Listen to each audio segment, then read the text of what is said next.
Ilang saglit pa ang Ultimate 8, ipinatawag ni Kuya. Housemates, meron akong task na ipapagawa sa inyo. Princess, kunin mo yung task letter. Housemates, para sa inyong task, kailangan ninyong hanapin at ipunin ang 40 white balls na nakatago at nakakalat sa buong bahay. Para sa task ng Ultimate 8, mahahati ang Ultimate 8 sa dalawang grupo, ang mga kapuso at mga kapamilya. Kailangan nilang hanapin at ipunin ang 40 white balls na nakatago at nakakalat sa buong bahay. Sa tuwing makakakuha sila ng bola, kailangan nila itong ilagay sa ball holder na nasa garden area. At habang ginagawa ang paghahanap ng white balls, bawal maghiwa-hiwalay ang magkakagrupo pero pwedeng magkasama ang dalawang grupo o ang Ultimate 8. Good luck, Big Brother. Pagbalik sa bahay, ang mga kapuso agad nakahanap ng bola. Sali. Doon tayo sa labas, no? Hanap. Maya-maya pa, nilagay na nila ito sa ball holder. Dun sa kitchen, sa Nescafe. Na-excite po talaga ako habang may kinukuha po akong snacks. Kuya, may mga nakikita po akong bola sa mga produkto. Kaya alam ko pong mas magiging madali po para sa paghahanap namin, Kuya. Dahil may mga alam na rin po kaming location, Kuya, na may bola. Habang ang mga kapamilya sa garden naman, nakuha ang kanilang unang bola. One in the shoe? Yeah. Tara, let's run. Oh, there's 5. Meron doon isa. Diskarte po namin ay mag-split up yung dalawang grupo para mas mabilis po yung paghahanap. Other than that, parang Easter egg hunt po, Kuya. Ang housemates tila nagkakasiyahan habang ginagawa ang task.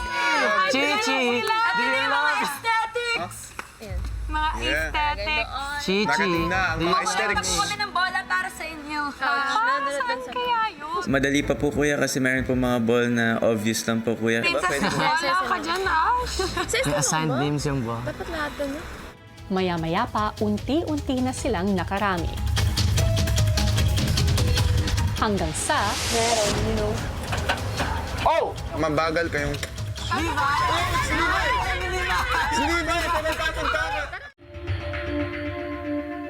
Matapos mabasa ang komento, ang Ultimate 8 nagmadali na sa paghahanap ng mga natitirang bola.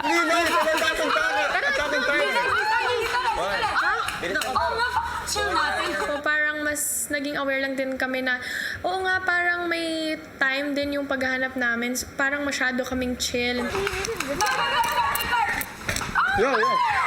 Enjoy lang po talaga kaming lahat po sa paghahanap po, Kuya. Pero at the same time, hindi pa rin po talaga namin alam kung para saan po yung bola po na magagamit na nakolekta po namin.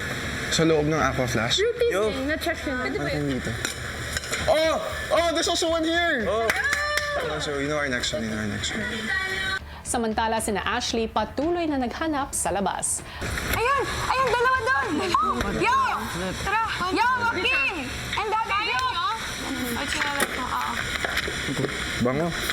Dito. Parang na-remind po ako nung sa childhood ko po kuya na nag-Easter hunt po kami ng kapatid ko po kuya. Yo!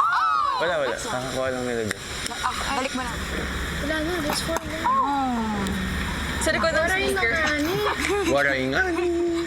Paglipas ng ilan pang minuto, maliban sa 5 bolang nasa pool, ay 2 bola na lang ang kailangan pang mahanap ng housemates.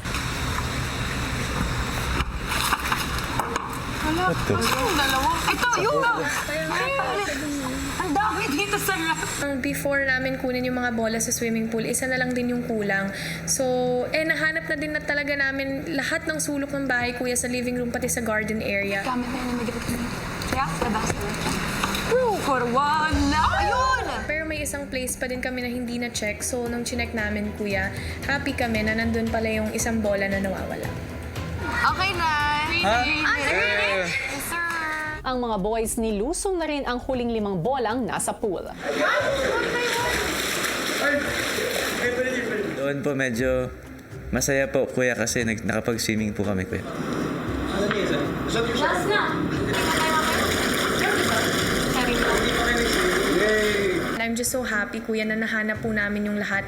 And I can say naman, Kuya, na mabilis naman po namin nahanap ko yung mga bola and nakapag-enjoy din po yung boys. Oh, sige na. Abangan bukas!